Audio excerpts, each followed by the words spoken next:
one of the things that's clear, at least to me, is that the Israelis are clear as to what they're doing. The Iranians are clear what they're doing. The Americans are not. They haven't been able to explain it to the American people. And when they do explain it to the American people, frankly, it's fabricated.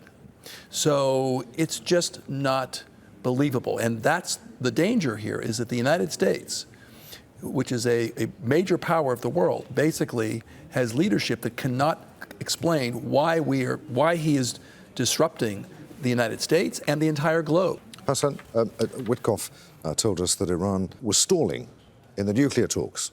The Iranians, according to Jake Sullivan, offered a really good deal before this war. The United States was not listening, either because Mr. Witkoff and Kushner didn't understand what the Iranians said, because the Iranians also said the same. The Americans weren't understanding what we were saying.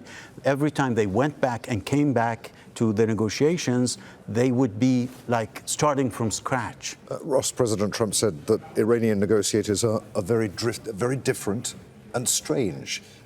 What did you make of that? Is he actually saying that, well, they're quite good? Let's go back to because the president started with Witkoff started with this negotiation. Let's go back to the idea of negotiation. The idea of the negotiation for the United States, going back to Barack Obama, 2015, was to take the nuclear issue off the table, right? And then be able to focus on other issues and focus on some kind of rapprochement. The idea from the Iranians was the same thing, to get something, to forego aggression, right? To make sure that they were not attacked, and to have some kind of economic incentives to be able to move forward. Now, they've been attacked, right? So the game's changed. So the notion that somehow you're going to go back to the same points that were made in Geneva and get some kind of an agreement doesn't make any sense.